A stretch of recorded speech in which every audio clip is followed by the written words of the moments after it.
쨍그랑 소리가 집안에 울려 퍼졌어요. 그냥 콱 죽어. 어휴, 꼴도 보기 싫어. 제 입술이 파르르 떨렸지만 아무 말도 나오지 않았습니다. 지연아, 그게 무슨 말이야?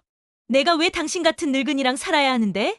거실에 아들 진호가 있었습니다. 다 보고 있었어요.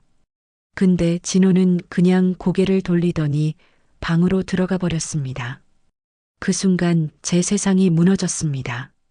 제 이야기를 시작하기 전에 먼저 말씀드리고 싶은 게 있습니다. 저는 그저 세상 수많은 어머니들 중 한 명일 뿐입니다. 하지만 제 이야기가 누군가에게는 위로가 될 수도 있을 것 같아서 이렇게 용기를 내봅니다. 시작하기 전에 구독과 좋아요, 어디서 듣고 계신지 댓글로 남겨주세요. 바로 시작합니다. 제 이름은 박말순, 올해 68입니다. 경북 구미 외곽에 있는 오래된 단독주택에서 살고 있어요. 이 집은 남편이 살아계실 때 장만한 집입니다. 지금은 남편도 없이 아들 진호와 며느리 지연이랑 함께 살고 있죠. 남편은 벌써 10년도 더 전에 세상을 떠났습니다. 남편이 떠나고 나서 정말 막막했습니다. 그래서 저는 평생 반찬 가게를 운영했습니다. 새벽 4시면 일어나서 장을 보러 갔고 하루 종일 서서 반찬을 만들고 팔았어요. 손이 부르트고 허리가 끊어질 것 같아도 참았습니다. 며느리 지연이가 들어온 게 벌써 4년 전입니다. 처음엔 참 예쁘고 착해 보였어요. 웃는 얼굴도 밝았고 말도 공손했습니다. 그래서 저는 정말 좋은 며느리를 만났다고 생각했죠.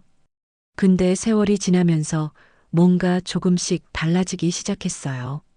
요즘은 허리도 많이 아프고 손마디가 굳어서 예전처럼 반찬을 만들기가 힘듭니다. 그래도 집안일은 여전히 제 몫이에요. 밥하고 설거지하고 빨래하고 청소하는 것까지 다 제가 합니다. 지연이는 일을 안 해요. 집에 있으면서도 그냥 텔레비전만 보거나 휴대폰만 들여다봅니다. 처음엔 며느리니까 좀 쉬게 해줘야지 싶었어요. 근데 이제는 제가 뭘 해도 마음에 안 드는지 툭 하면 혀를 찹니다. 어제도 그랬어요. 저녁상을 차렸는데 지연이가 반찬을 한 입 먹더니 표정을 확 굳히더라고요. 그러더니 이렇게 말했습니다. 어머니, 또 반찬 그 짠 거예요? 요즘 사람들 이렇게 안 먹어요. 제가 황급히 대답했죠. 아이고, 미안하다. 다음엔 좀 싱겁게 할게. 그랬더니 지연이가 작게 중얼거렸어요. 촌스럽게 요즘 사람들 누가 이렇게 짜게 먹는다고. 그 말이 귀에 다 들렸습니다. 가슴이 철렁 내려앉았어요. 근데 더 속상했던 건 옆에 앉아있던 진호였습니다. 아들 진호는 그 말을 듣고도 아무 말이 없었어요. 그냥 휴대폰만 보고 있더라고요. 제가 아들을 쳐다봤지만 진호는 눈도 마주치지 않았습니다. 그냥 묵묵히 밥만 먹더라고요. 그 순간 정말 가슴이 무너지는 것 같았어요. 내 아들이 나를 지켜주지 않는다는 게 이렇게 슬픈 일인 줄 그때 처음 알았습니다. 눈물을 꾹 참았어요. 그날 밤 잠이 안 왔어요. 천장만 멍하니 바라보면서 생각했습니다. 우리 집이 이렇게 낯설었나? 내가 평생 살아온 이 집이, 내가 키운 아들이 사는 이 집이 어쩌다 이렇게 차가운 곳이 됐을까? 머릿속이 복잡했어요. 그래도 저는 스스로를 다독였습니다. 그냥 며느리가 좀 예민한 거겠지. 제가 더 잘하면 되겠지 하고 말이에요. 다음 날 아침에도 저는 일찍 일어나서 아침상을 차렸습니다. 이번엔 간을 최대한 싱겁게 맞췄어요. 국도 싱겁게, 반찬도 싱겁게 했죠. 근데 지연이가 한 숟가락 먹더니 또 인상을 찌푸렸어요. 너무 싱거워서 못 먹겠네요. 저는 그냥 미안하다고만 했습니다. 진호는 여전히 아무 말이 없었고요. 그렇게 우리 집의 아침은 조용히 하지만 무겁게 흘러갔습니다. 뭔가 잘못되고 있다는 걸 느꼈지만 그때는 아직 몰랐습니다. 이게 시작에 불과하다는 걸요. 며칠이 지나면서 지연이의 말투는 점점 더 거칠어졌습니다. 처음엔 그래도 좀 조심스럽게 말했어요. 제가 설거지를 하고 있으면 뒤에서 이렇게 말했죠. 어머니, 그냥 좀 쉬세요. 제가 할게요. 근데 막상 제가 쉬려고 하면 또 이런 말을 했습니다. 어머니가 안 하시면 누가 해요? 저는 바빠서 못하는데. 무슨 말인지 모르겠더라고요. 쉬라는 건지 하라는 건지. 그래서 저는 그냥 묵묵히 일을 했습니다. 근데 시간이 갈수록 지연이의 말은 점점 노골적으로 변했어요. 일주일쯤 지났을 때였나요? 제가 거실을 청소하고 있었는데 지연이가 소파에 누워서 텔레비전을 보고 있었습니다. 그때 제가 실수로 지연이의 휴대폰 충전선을 건드렸어요. 선이 바닥에 떨어졌죠. 별것 아니었습니다. 그냥 다시 꽂으면 되는 거였어요. 근데 지연이가 벌떡 일어나더니 소리를 질렀습니다. 어머니, 왜 이렇게 조심성이 없어요? 늙은이가. 그 말에 제 손이 멈췄어요. 늙은이라고요? 며느리가 시어머니한테 늙은이라고 부르는 게 맞나요? 제 귀를 의심했습니다. 근데 지연이는 태연하게 다시 소파에 누웠어요. 아무렇지도 않다는 듯이 말이죠. 저는 그 자리에 우두커니 서 있었습니다. 뭐라고 대꾸를 해야 할지 몰랐어요. 제 입술이 파르르 떨렸지만 아무 말도 나오지 않았습니다. 그날 저녁에도 진호는 아무 말이 없었어요. 밥상에 앉아서도 그냥 묵묵히 밥만 먹었습니다. 제가 진호를 보며 조심스럽게 물었어요. 진호야, 엄마가 뭘 잘못한 거 있니? 진호가 잠깐 저를 쳐다보더니 이렇게 말했습니다. 엄마, 그냥 신경 쓰지 마세요. 지연이도 스트레스 받아서 그런 거예요. 스트레스라고요? 며느리가 스트레스를 받으면 시어머니한테 함부로 말해도 되는 건가요? 저는 속으로 이런 생각을 했지만 겉으로는 아무 말도 하지 못했습니다. 그저 고개만 끄덕였죠. 아들이 며느리 편을 든다는 게 이렇게 서러운 일인 줄 그때 처음 알았어요. 그 이후로 지연이의 태도는 더욱 대담해졌습니다. 이제는 대놓고 저를 무시했어요. 제가 말을 걸면 대답도 안 하고 제가 뭘 하면 일부러 트집을 잡았습니다. 어느 날은 제가 빨래를 개고 있었는데 지연이가 와서는 한숨을 푹 쉬더니 말했어요. 어머니, 빨래 이렇게 개면 어떡해요? 다 구겨지잖아요. 그러더니 제가 개놓은 빨래를 확 펼쳐서 다시 개기 시작했습니다. 제 눈앞에서요. 제가 한 일이 다 쓸모없다는 듯이 말이에요. 저는 그냥 옆에 서서 지켜봤습니다. 뭐라고 해야 할지 몰랐어요. 그저 미안하다는 말만 중얼거렸죠. 그렇게 한 달이 흘렀습니다.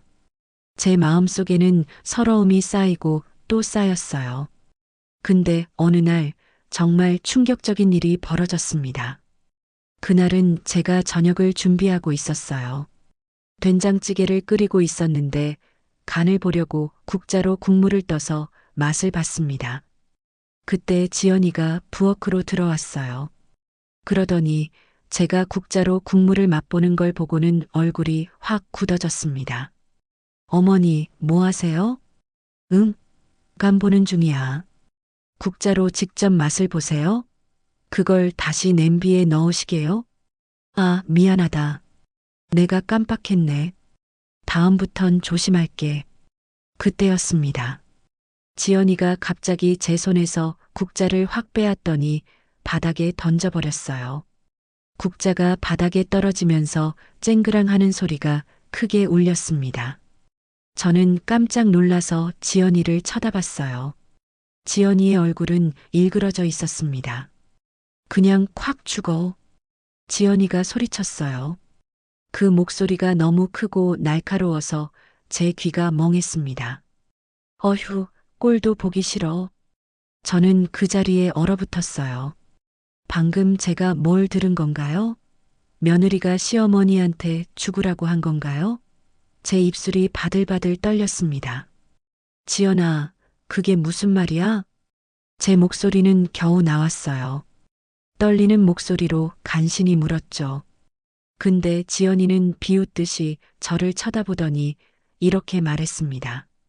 내가 왜 당신 같은 늙은이랑 살아야 하는데? 그 순간 제 가슴이 찢어지는 것 같았어요. 당신이라고요? 며느리가 시어머니한테 당신이라고 부르는 게 말이 됩니까? 게다가 늙은이라니. 제 눈에서 눈물이 주르르 흘러내렸습니다. 근데 더 충격적이었던 건 그 다음이었어요. 거실에 진호가 있었습니다. 아들 진호는 방문 밖에서 그 광경을 다 보고 있었어요. 저는 떨리는 눈으로 진호를 봤습니다. 아들이 나를 지켜주겠지, 아들이 뭐라고 하겠지 싶었어요. 근데 진호는 그냥 고개를 돌리더니 자기 방으로 들어가 버렸습니다. 문을 닫는 소리가 똑 하고 들렸어요. 그 순간 제 세상이 무너졌습니다. 아들이 나를 외면한다는 게 이렇게 아픈 일인 줄 몰랐어요. 제가 평생 키운 아들이, 제가 밥 굶어가며 학교 보낸 아들이, 제가 목숨보다 소중히 여긴 아들이 저를 버렸습니다. 그냥 방으로 들어가 버렸어요. 아무 말도 없이요. 지연이는 씩 웃더니 부엌을 나갔습니다. 저는 그 자리에 주저앉았어요. 바닥에 떨어진 국자를 보면서 한참을 울었습니다. 목소리를 죽여서 울었어요. 아들한테 들릴까봐, 며느리한테 들릴까봐 입을 막고 울었습니다. 그렇게 한참을 울고 나니 눈물도 다 말라버렸어요. 그날 이후로 지연이는 더욱 노골적으로 저를 괴롭히기 시작했습니다. 일부러 힘든 일을 시켰어요. 무거운 짐을 옮기라고 하고 높은 곳을 닦으라고 했습니다. 제가 허리가 아프다고 하면 한숨을 쉬며 말했죠. 그럼 어머니는 뭘 할 수 있어요? 그러면서도 정작 지연이는 아무것도 안 했습니다. 그냥 소파에 앉아서 저를 지켜볼 뿐이었어요. 마치 제가 제대로 일을 하는지 감시하는 것처럼요. 제가 조금이라도 실수를 하면 바로 트집을 잡았습니다. 어머니, 그것도 제대로 못해요? 어머니, 그렇게 하면 안 되는 거 몰라요? 어머니, 도대체 평생 뭐하고 사신 거예요? 그런 말들이 하루에도 몇 번씩 쏟아졌어요. 저는 그냥 참았습니다. 뭐라고 대꾸할 기운도 없었고, 대꾸한들 달라질 것도 없었으니까요. 진호는 여전히 아무 말이 없었어요. 아들은 이제 저를 쳐다보지도 않았습니다. 욕설은 이제 일상이 됐습니다. 지연이는 저한테 반말을 하고 함부로 대했어요. 아침에 일어나면 욕을, 저녁에 잠들기 전에도 욕을 들었습니다. 제 귀에는 이제 며느리의 목소리가 칼처럼 꽂혔어요.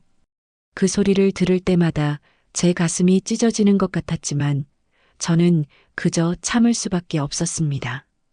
그렇게 우리 집은 점점 지옥으로 변해갔습니다. 웃음소리는 사라지고 따뜻함도 사라졌어요. 그 집에는 이제 차가운 공기만 가득했습니다. 그리고 저는 그 속에서 천천히 무너져가고 있었어요. 욕설과 무시가 일상이 되면서 저는 점점 더 작아졌습니다. 아침에 일어나는 것조차 두려웠어요. 오늘은 또 무슨 말을 들을까 하는 생각에 잠자리에서 일어나기가 무서웠습니다. 그렇게 한 달쯤 흘렀을 때였나 봅니다. 어느 날 오후였어요. 제가 거실에서 빨래를 개고 있었는데 지연이가 제 뒤로 다가왔습니다. 평소와는 다르게 목소리가 부드러웠어요. 어머니, 저는 깜짝 놀라서 뒤를 돌아봤습니다. 지연이가 웃고 있었어요. 언제 그랬냐는 듯이 환하게 웃고 있었습니다. 저는 순간 당황스러웠어요. 이 사람이 왜 갑자기 웃지? 무슨 일이지? 마음 한구석이 불안했지만 한편으로는 조금 안도가 됐습니다.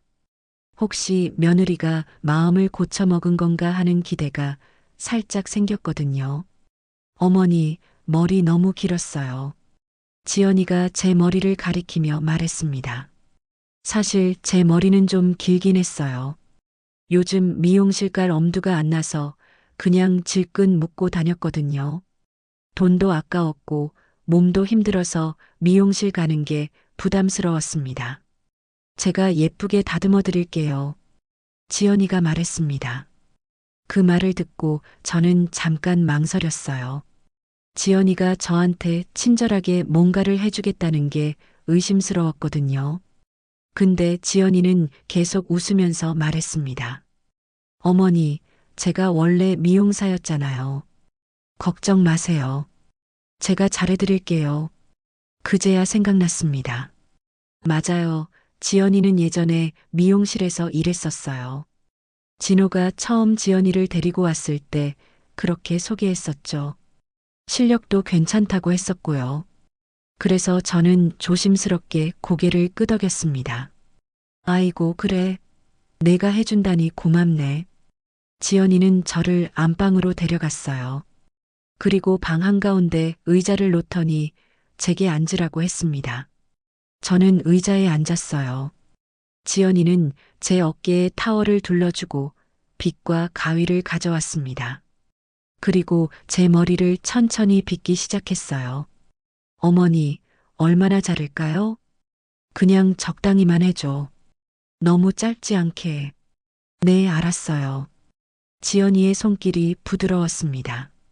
빗으로 머리를 빗을 때도 조심스러웠어요. 저는 조금씩 긴장이 풀렸습니다. 아, 정말 머리를 다듬어 주려는 거구나 싶었어요. 혹시 며느리가 마음을 바꾼 건가 하는 기대도 조금 생겼고요. 그래서 저는 눈을 감았습니다. 지연이가 머리를 만지는 게 오랜만에 느껴지는 따뜻함 같았거든요. 그때였습니다. 갑자기 싹둑싹둑 하는 소리가 빠르게 들렸어요.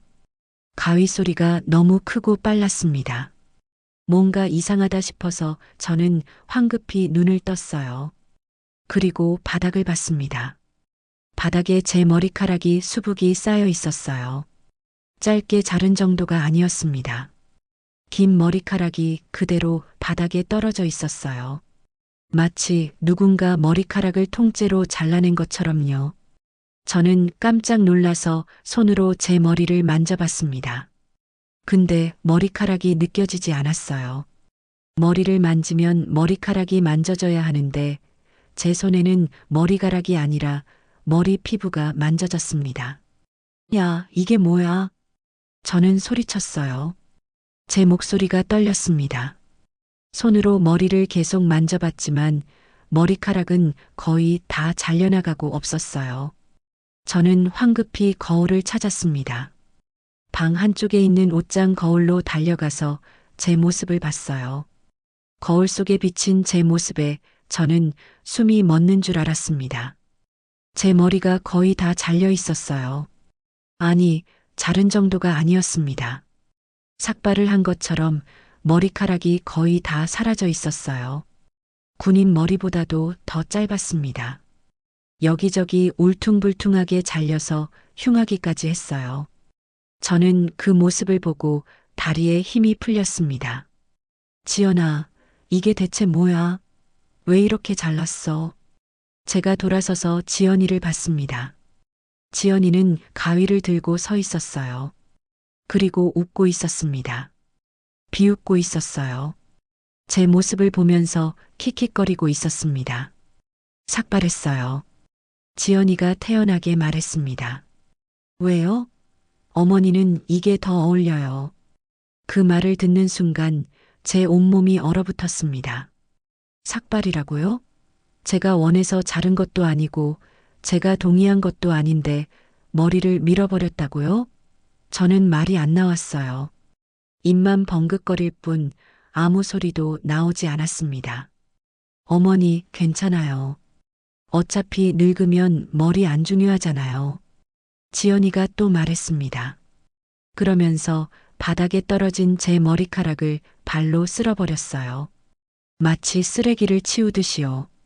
저는 그 광경을 그냥 멍하니 바라봤습니다. 눈물이 주르르 흘러내렸어요.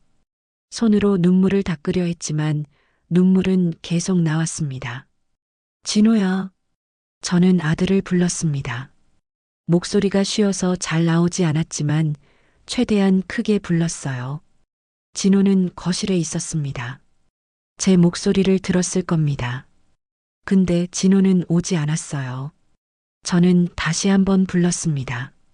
진호야, 좀 와봐. 한참 뒤에 진호가 방문을 열고 들어왔습니다. 그리고 제 모습을 봤어요.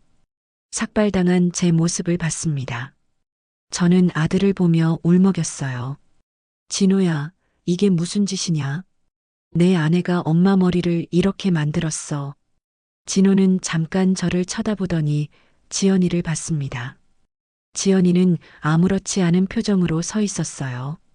그리고 진호는 한숨을 푹 쉬더니 말했습니다. 엄마, 그냥 머리잖아요. 다시 자라요. 저는 귀를 의심했습니다. 방금 아들이 뭐라고 했나요? 그냥 머리라고요? 다시 자란다고요? 이게 그런 문제인가요? 며느리가 시어머니 머리를 멋대로 밀어버렸는데 그게 그냥 넘어갈 일인가요? 진호야, 이게 그냥 머리 문제가 아니잖아. 지연이가 엄마한테 이런 짓을 했어. 이걸 그냥 넘어가면 안 돼. 제가 간신히 말했습니다. 근데 진호는 고개를 저었어요.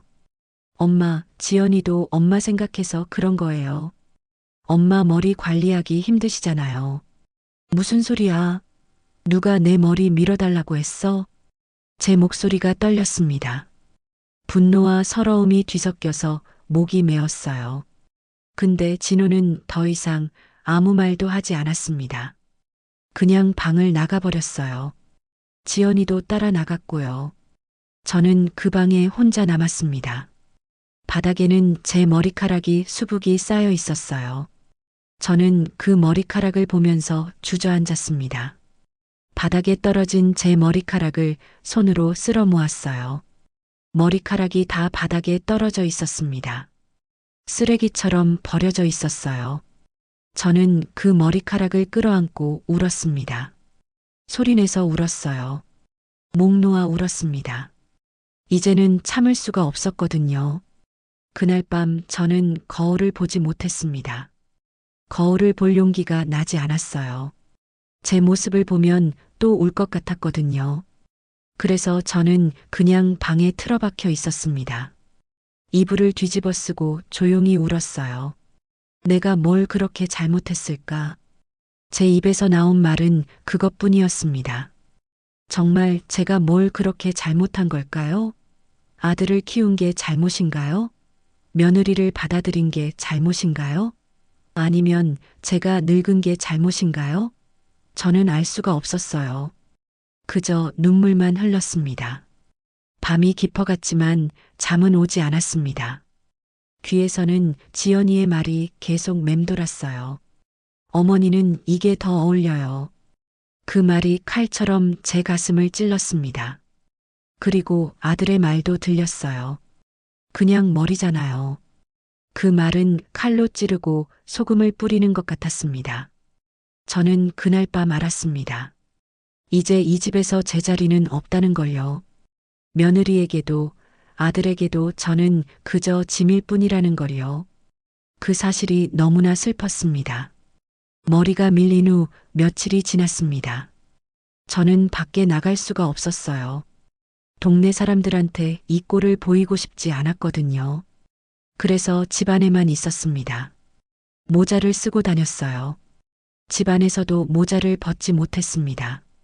거울을 볼 때마다 가슴이 무너졌거든요. 그런데 지연이의 태도는 더욱 악랄해졌습니다. 이제는 대놓고 저를 괴롭히기 시작했어요. 욕설은 이미 일상이 됐고 이제는 일부러 저한테 힘든 일을 시켰습니다. 어느 날은 베란다에 쌓인 김장독을 옮기라고 했어요. 어머니, 저거 안방으로 옮겨주세요. 지연아, 저거 너무 무거운데. 어머니, 집에서 놀고만 계시면서 그것도 못하세요? 저는 할 수 없이 김장독을 옮겼습니다. 허리가 끊어질 것 같았어요. 숨이 차올랐고 다리가 후들거렸습니다. 근데 겨우 독을 옮겨 놓으니까 지연이가 다시 말했어요. 어머니, 저기 말고 저쪽 구석에 놓으세요. 응? 여기 놓으면 안 돼? 저쪽이 더 좋아요. 다시 옮겨주세요. 저는 다시 무거운 독을 들어서 옮겼습니다. 온몸에 땀이 흘렀어요. 손이 떨렸고 허리에서는 뚝뚝 소리가 났습니다. 그렇게 독을 옮겨 놓았더니 지연이가 또 말했습니다. 어머니, 역시 처음 자리가 나았네요. 다시 옮겨주세요. 그 순간 제 안에서 뭔가 끊어지는 것 같았어요. 화가 치밀어 올랐습니다. 지연아, 이건 좀 심한 거 아니냐? 엄마가 아무리 늙었어도 사람이야. 제가 떨리는 목소리로 말했습니다. 근데 지연이는 표정 하나 변하지 않고 말했어요. 어머니가 제대로 하시면 되죠. 왜 저한테 화를 내세요? 내가 지금 화를 낸다고? 내가 일부러 나를. 그때였습니다. 지연이가 갑자기 제 팔을 확 잡아당겼어요. 너무 세게 당기는 바람에 저는 중심을 잃고 비틀거렸습니다. 이게 다 어머니 탓이잖아요. 지연이가 소리를 지르면서 저를 밀쳤어요. 제 몸이 뒤로 밀려났습니다. 저는 균형을 잃고 그대로 바닥에 넘어졌어요. 엉덩방아를 찌우면서 손바닥으로 바닥을 짚었습니다. 그 순간 손목에서 욱신하는 통증이 느껴졌어요. 아야. 저는 신음소리를 냈습니다. 엉덩이도 아프고 손목도 아팠어요. 근데 지연이는 그냥 저를 내려다보고만 있었습니다. 미안하다는 말도 없었어요. 도와주려는 손길도 없었습니다. 일어나세요. 왜 바닥에 주저앉아 계세요? 지연이가 차갑게 말했습니다. 저는 떨리는 손으로 바닥을 짚고 겨우 일어났어요. 온몸이 욱신거렸습니다. 그때 진호가 방에서 나왔어요. 저는 아들을 보며 말했습니다. 진호야, 지연이가 엄마를 밀었어. 엄마가 넘어졌잖아. 진호는 저를 보더니 지연이를 봤습니다. 지연이는 태연한 얼굴로 말했어요. 진호야, 어머니가 혼자 비틀거리시다가 넘어지신 거야. 내가 말렸는데도 괜찮다고 하시더니. 거짓말이야. 내가 나를 밀었잖아. 제가 소리쳤습니다. 근데 진호는 한숨만 푹 쉬었어요. 엄마, 그만 좀 하세요. 뭐라고? 진호야, 내가 지금 뭐라고 한 거야? 엄마도 지연이도 그만 좀 싸우세요. 나 피곤해요. 진호는 그 말만 하고 다시 방으로 들어가 버렸습니다. 문이 쾅 소리를 내며 닫혔어요. 저는 그 자리에 우두커니 서 있었습니다. 아들이 저를 버렸어요. 며느리가 저를 밀어서 넘어뜨렸는데 아들은 그냥 방으로 들어가 버렸습니다. 그날 이후로 지연이의 폭력은 더욱 대담해졌습니다. 며칠 뒤에는 제가 설거지를 하고 있었는데 그릇을 하나 떨어뜨렸어요. 그릇이 바닥에 떨어져서 깨졌습니다. 제 손이 떨려서 그랬던 건데 지연이는 화를 냈어요. 어머니, 또 깨드렸어요? 미안하다. 내가 실수했네. 실수? 매번 실수해요? 어머니, 정신 좀 차리고 사세요. 지연이가 어깨를 잡아당기면서 소리쳤습니다. 제 머리가 뒤로 젖혀졌어요. 목이 꺾일 것 같았습니다. 그러다가 지연이가 손을 확 놓는 바람에 저는 또 뒤로 넘어졌어요. 이번에는 무릎부터 바닥에 부딪혔습니다. 쿵 하는 소리와 함께 무릎에서 엄청난 통증이 느껴졌어요. 저는 그 자리에서 신음을 흘렸습니다. 무릎을 보니 피가 나고 있었어요. 바지가 찢어지고 살이 까졌습니다. 피가 주르르 흘러내렸어요. 진호야. 저는 아들을 불렀습니다. 이번에는 꼭 아들이 와야 한다고 생각했어요. 이건 너무 심한 일이잖아요. 근데 진호는 오지 않았습니다. 저는 다시 불렀어요. 진호야, 제발 좀 와봐. 한참 뒤에 진호가 방문을 열었습니다. 그리고 제 모습을 봤어요. 무릎에서 피가 나는 제 모습을 봤습니다. 저는 울먹이며 말했어요. 진호야, 지연이가 엄마 머리를 잡아당겼어. 엄마가 넘어져서 무릎이 깨졌잖아. 진호는 지연이를 봤습니다. 지연이는 고개를 저었어요. 진호야, 어머니가 혼자 넘어지셨어. 나는 손도 안 댔어. 거짓말이야. 내가 내 어깨를 잡아당겼잖아. 저는 소리쳤습니다. 근데 진호는 그저 피곤한 표정으로 말했어요. 그만 좀 하세요, 둘 다. 엄마, 약 바르고 쉬세요. 별거 아니구만 그만 좀 부르세요. 그 말만 하고 진호는 또 방으로 들어갔습니다. 저는 그 자리에서 울었어요. 무릎에서는 피가 계속 흘렀지만 아무도 저를 도와주지 않았습니다. 저는 혼자 화장실로 가서 상처를 씻었어요. 약을 바르고 밴드를 붙였습니다. 손이 떨려서 밴드가 제대로 붙지도 않았어요. 그날 이후로 저는 지연이 눈에 띄지 않으려고 최대한 조용히 움직였어요. 근데 며칠 뒤 이웃집 아주머니가 저희 집에 들렀습니다. 반찬을 나눠주러 온 거였어요. 말순아, 머리는 왜 그래? 많이 아팠어? 아주머니가 제 모자를 보며 물었습니다. 저는 얼버무렸어요. 아, 그냥 좀 아파서. 그때 지연이가 나타났습니다. 그리고 아주머니한테 웃으면서 말했어요. 어머니가 요즘 치매 기운이 있으셔서요. 혼자 가위로 머리를 자르시려다가 어쩔 수 없이 밀었어요. 그리고 자꾸 혼자 넘어지세요. 어머, 그래? 말순아, 병원은 가봤어? 아주머니가 걱정스럽게 물었습니다. 저는 아무 말도 할 수 없었어요. 지연이가 거짓말을 하고 있는데 제가 뭐라고 해야 할지 몰랐습니다. 그냥 고개만 저었어요. 아주머니는 안타까운 표정으로 돌아갔습니다. 그날 밤 저는 이불을 뒤집어 쓰고 또 울었습니다. 이제 동네 사람들까지 저를 치매 걸린 노인으로 생각하겠죠. 제 억울함을 누구한테 말할 수 있을까요? 아무도 제 말을 믿지 않을 거예요. 내 아들이 내 편을 안 들어준다니. 남이 날 믿어줄까? 제 입에서 나온 말은 그것뿐이었습니다. 그렇게 며칠이 또 지났습니다. 제 무릎은 아직 아물지 않았어요. 걸을 때마다 욱신거렸지만 집안일은 계속해야 했습니다. 지연이는 제가 다쳤든 말든 신경 쓰지 않았거든요. 오히려 더 많은 일을 시켰어요. 어느 토요일 오후였습니다. 진호와 지연이가 거실에서 뭔가 속닥거리고 있었어요.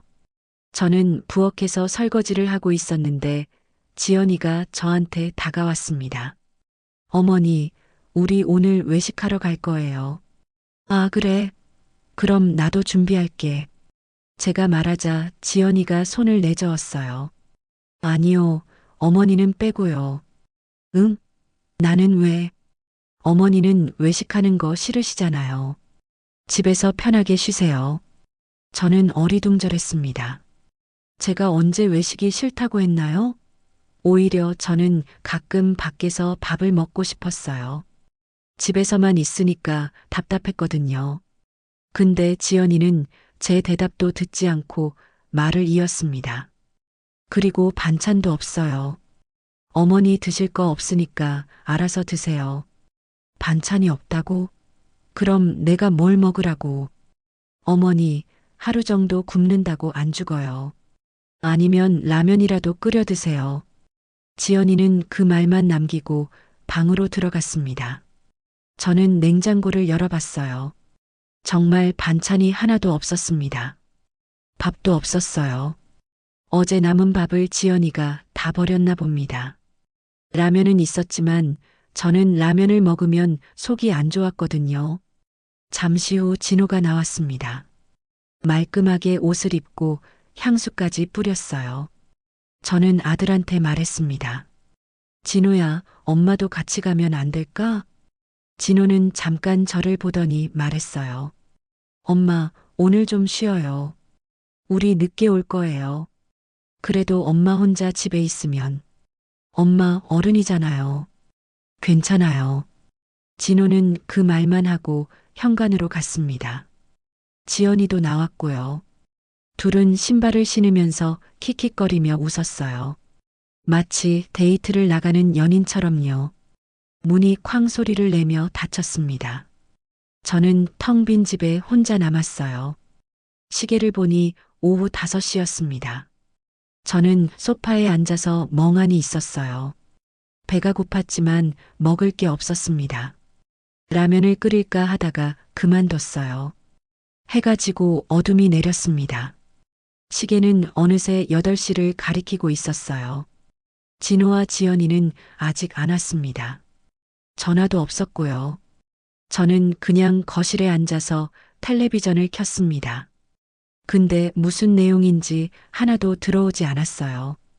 그냥 화면만 멍하니 쳐다보고 있었죠. 그때였습니다. 밖에서 빗소리가 들리기 시작했어요. 억수같이 비가 내렸어요. 천둥 소리까지 들렸습니다.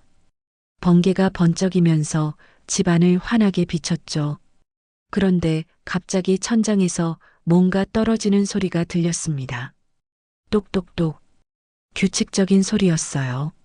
저는 고개를 들어 천장을 봤습니다. 천장 한쪽에서 물이 떨어지고 있었어요. 지붕이 샌 거였습니다. 아이고. 저는 황급히 부엌으로 가서 냄비를 가져왔습니다.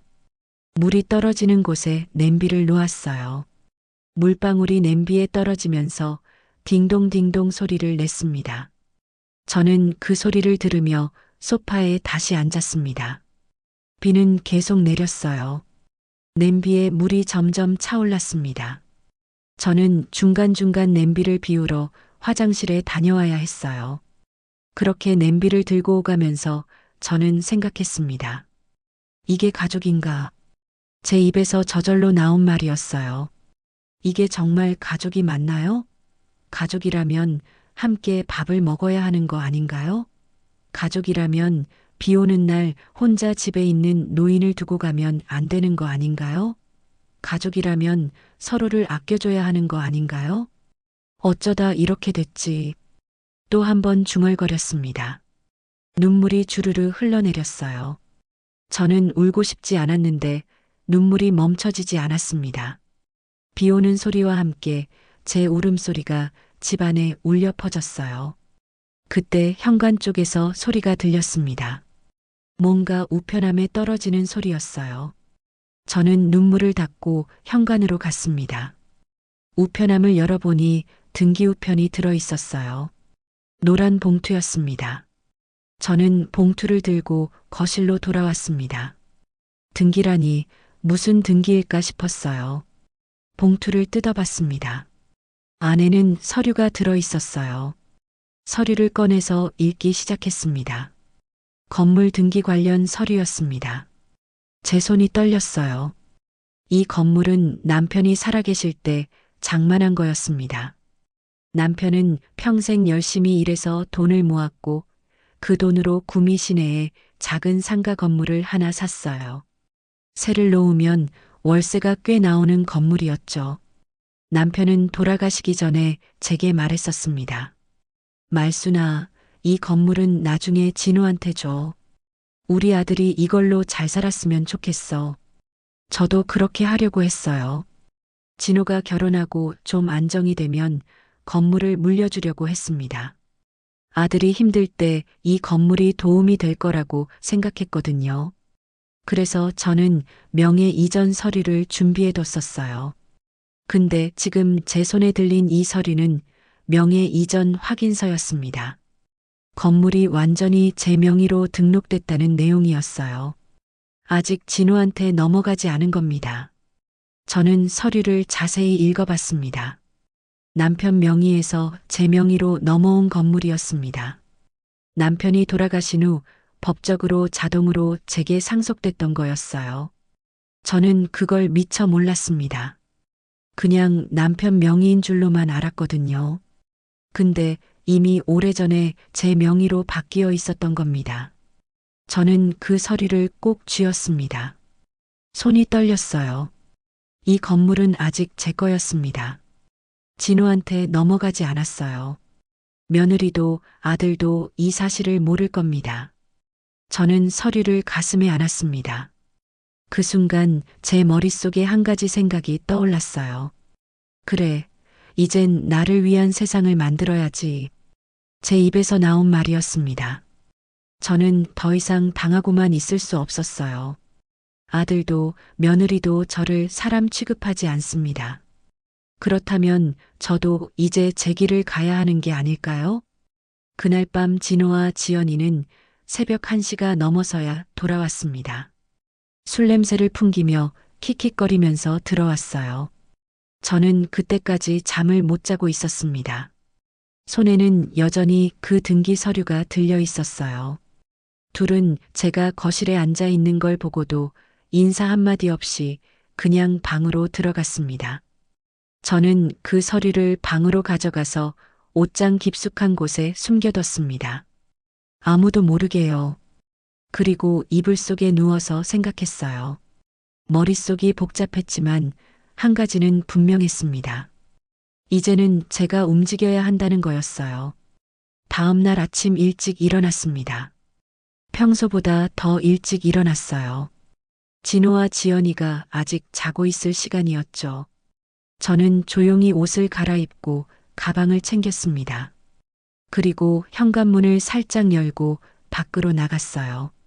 버스를 타고 시내로 갔습니다. 구미시청 근처에 있는 등기소로 향했어요. 가슴이 두근거렸습니다. 이런 일을 해본 적이 없었거든요. 근데 해야만 했어요. 등기소에 도착해서 직원에게 물었습니다. 저기 건물명에 확인하고 싶은데요. 네, 신분증하고 등기부등본 가져오셨어요? 저는 가방에서 신분증과 서류를 꺼냈습니다. 현재 명의자가 박말수님으로 되어 있네요. 다른 거 필요하신 게 있으세요? 이 명의를 완전히 확정하고 싶어요. 혹시 다른 사람이 건드릴 수 없게요. 직원이 잠깐 생각하더니 설명해 줬어요. 명의는 이미 제 이름으로 되어 있고 제가 동의하지 않으면 누구도 건드릴 수 없다고 했습니다. 하지만 혹시 모르니 추가 서류를 발급받아 두는 게 좋다고 조언해 줬죠. 저는 그 서류들을 다 발급받았습니다. 등기소를 나오면서 마음이 조금 가벼워졌어요. 이 건물은 확실히 제 거였습니다. 아들도 며느리도 손댈 수 없는 제 재산이었어요. 저는 그 서류들을 가방 깊숙이 넣고 다음 장소로 향했습니다. 오래전부터 운영하던 반찬 가게였습니다. 가게에 도착하니 직원 미숙이가 반갑게 맞아줬어요.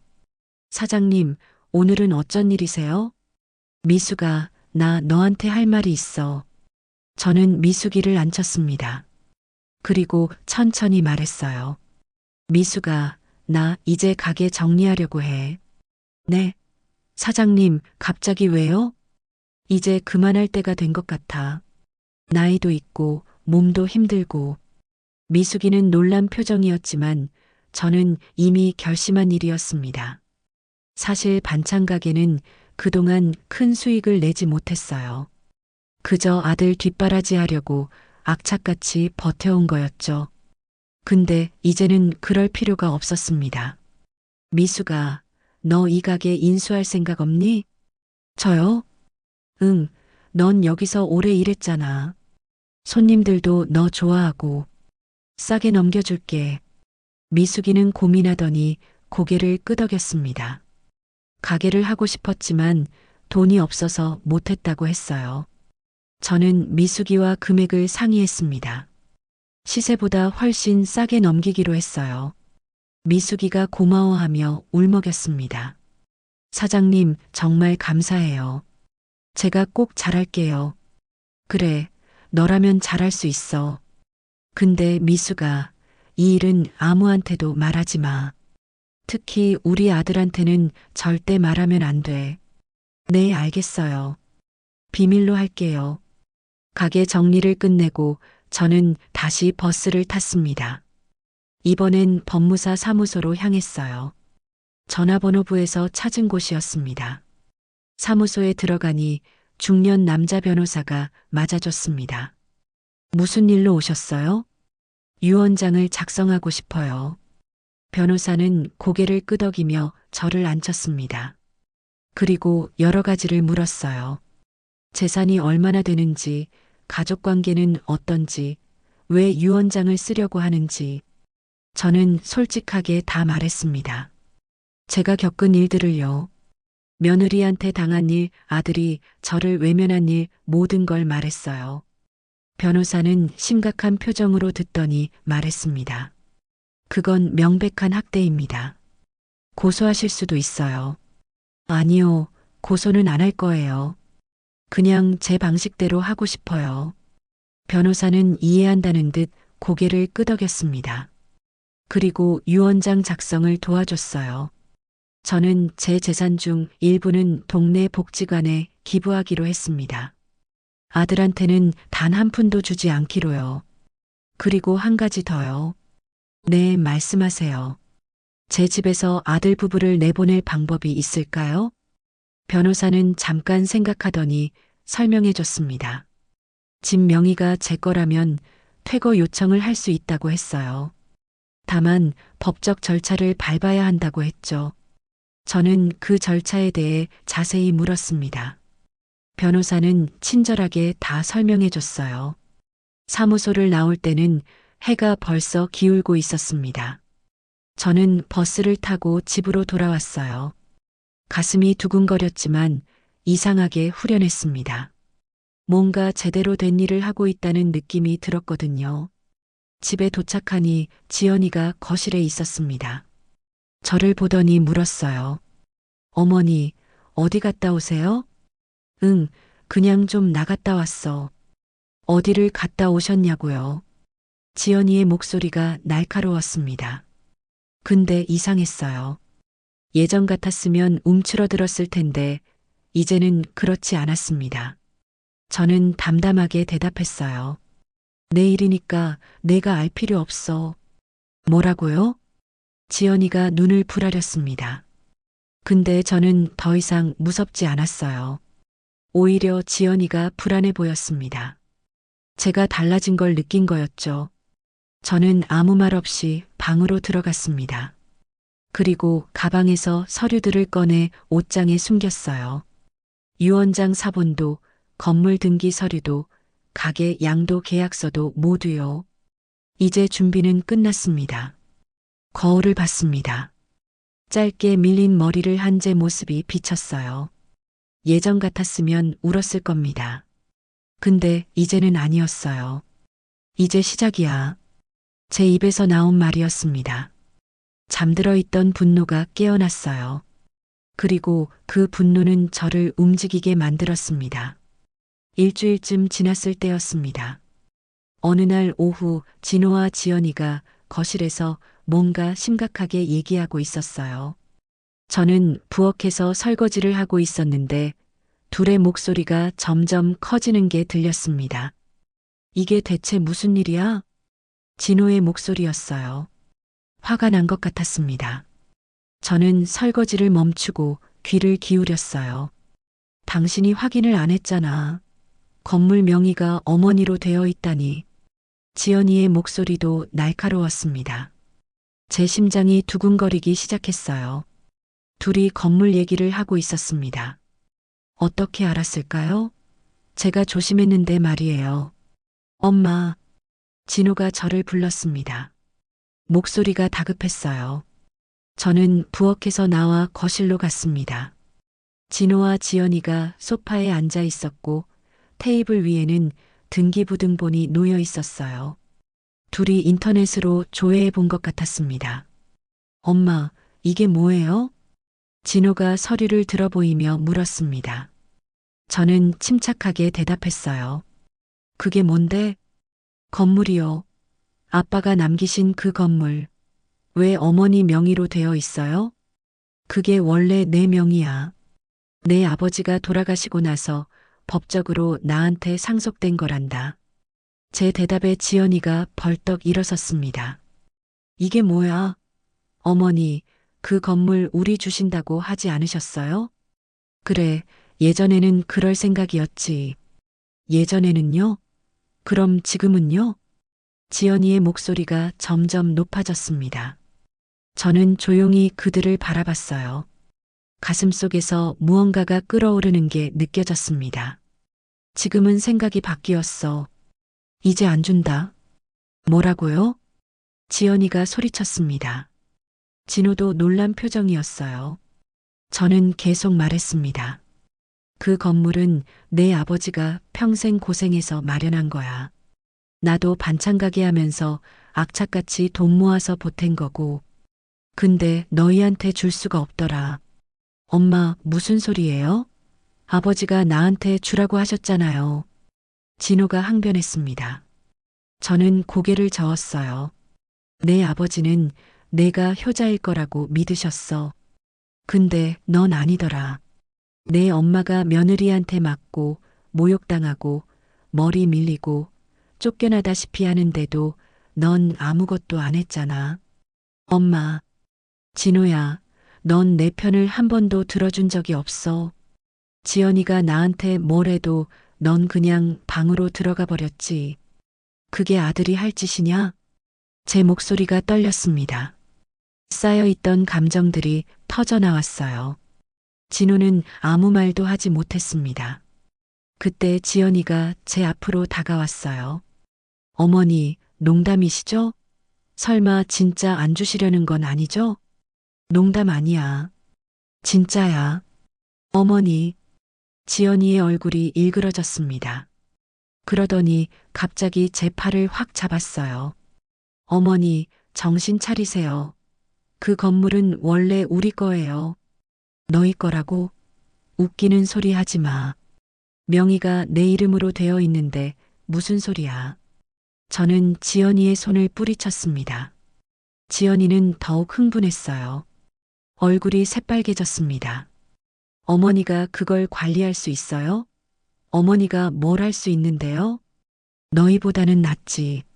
제가 대답하자 지연이가 비명을 질렀습니다. 그냥 콱 죽어. 그 말이 또 나왔습니다. 예전에도 들었던 그 말이요. 근데 이번에는 달랐어요. 저는 더 이상 움츠러들지 않았습니다. 오히려 지연이를 똑바로 쳐다봤어요. 뭐라고 했어? 그냥 콱 죽으라고요.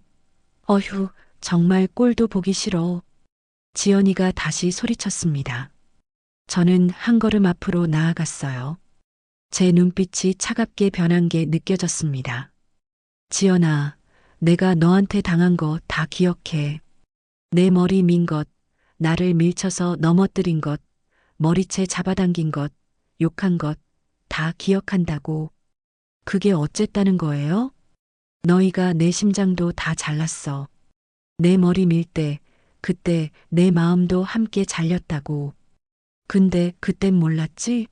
내가 그냥 가만히 있을 줄 알았지? 제 목소리는 낮았지만 단단했습니다. 지연이의 표정이 조금씩 변했어요. 너희가 사람이냐? 부모한테 이렇게 해도 되는 거냐고. 저는 소리쳤습니다. 평생 이렇게 큰 소리를 내본 적이 없었어요. 제 목소리에 집안이 울렸습니다. 진호가 깜짝 놀라서 저를 봤어요. 엄마, 진정하세요. 진정하라고? 진호야, 넌 내가 당하는 걸 보고도 아무것도 안 했어. 넌 공범이야. 지연이가 나를 괴롭힐 때 넌 그냥 방에 들어가 문 닫았잖아. 그게 아들이 할 짓이냐고. 넌 이제 내 자식이 아니다. 진호는 고개를 숙였습니다. 지연이는 여전히 흥분해서 소리를 질렀어요. 어머니, 건물명에 당장 넘기세요. 안 그러면 뭐? 뭘 어쩔 건데? 제가 되물었습니다. 지연이는 말문이 막혔어요. 저는 천천히 말을 이었습니다. 지연아, 내가 나한테 했던 말 기억하지? 그냥 콱 죽어라고 했잖아. 오늘 그 말 돌려줄게. 뭐라고요? 누가 죽는지 앞으로 두고 보자. 똑똑히 지켜보거라. 제 목소리는 얼음처럼 차가웠습니다. 지연이의 얼굴이 하얗게 질렸어요. 진호도 놀란 표정으로 저를 봤습니다. 엄마, 그게 무슨... 진호야, 넌 이제 이 집에서 나가야 해. 너희 둘 다. 네. 이 집도 내 명의야. 너희는 여기서 나가. 엄마, 설마. 설마가 아니야. 진짜야. 일주일 안에 나가. 안 나가면 법적으로 조치할 거야. 저는 이미 변호사와 상의한 상태였습니다. 집에서 내보낼 방법도 다 알고 있었어요. 진호와 지연이는 말을 잃었습니다. 믿을 수 없다는 표정이었죠. 저는 더 이상 말하지 않고 방으로 들어갔습니다. 문을 닫으면서 거실에서 들리는 둘의 목소리가 들렸어요. 당황하고 화내고 어쩔 줄 몰라 하는 소리였습니다. 방에 혼자 앉아서 저는 깊게 숨을 쉬었습니다. 가슴이 두근거렸어요. 떨렸지만 후회는 없었습니다. 제가 할 말을 다 했거든요. 이제 새로운 세상이 시작될 겁니다. 그날 이후 일주일이 정말 빠르게 지나갔습니다. 진호와 지연이는 매일 저한테 사정했어요. 건물을 달라고, 집에서 쫓아내지 말라고 빌었습니다. 근데 저는 마음을 바꾸지 않았어요. 한 번 한 결심이었거든요. 일주일째 되는 날, 저는 변호사와 함께 집에 왔습니다. 정식으로 퇴거 통지서를 전달하러 온 거였어요. 진호와 지연이는 거실에 앉아 있었습니다. 변호사가 서류를 내밀며 말했어요. 오늘까지 이 집에서 퇴거하셔야 합니다. 법적 효력이 있는 문서이니 따르지 않으시면 강제 집행에 들어갑니다. 진호는 고개를 숙였습니다. 지연이는 저를 노려봤지만 더 이상 아무 말도 하지 못했어요. 변호사가 있으니까요. 결국 둘은 짐을 싸기 시작했습니다. 짐을 싸는 내내 지연이는 진호한테 뭐라고 하더라고요. 목소리가 커서 다 들렸습니다. 당신 때문에 이렇게 됐어. 당신이 제대로 못하니까 이 꼴이 난 거잖아. 지연아, 미안해. 미안하긴. 이제 우리 어떻게 살아? 집도 없고 건물도 없고. 일단 나가자. 어디든 가서 다시 시작하면 돼. 다시 시작?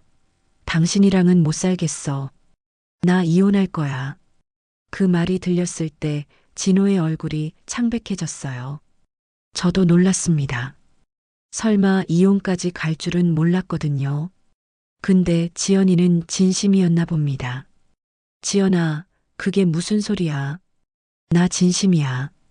당신 같은 사람이랑 평생 살 수 없어. 어머니 하나 컨트롤 못하는 남자랑 뭐라고 살아? 지연이는 짐을 싸서 먼저 집을 나갔습니다. 택시를 불러서 친정으로 가는 것 같았어요. 진호는 멍하니 서 있다가 천천히 자기 짐도 챙겼습니다. 큰 가방 2개가 전부였어요. 현관 앞에서 진호가 저를 봤습니다. 눈이 빨갛게 충혈되어 있었어요. 울었나 봅니다. 엄마. 진호야. 엄마, 제가 잘못했어요. 정말 잘못했어요. 진호의 목소리가 떨렸습니다. 진호야, 넌 엄마가 당하는 걸 보고도 아무것도 안 했어. 그게 내 선택이었어. 이제 그 선택의 결과를 받아들여야 해. 엄마, 다시 기회를 주세요. 제가 잘할게요. 기회는 매일 있었어. 근데 넌 그 기회를 다 버렸잖아. 이제 늦었어. 진호는 더 이상 말하지 못했습니다.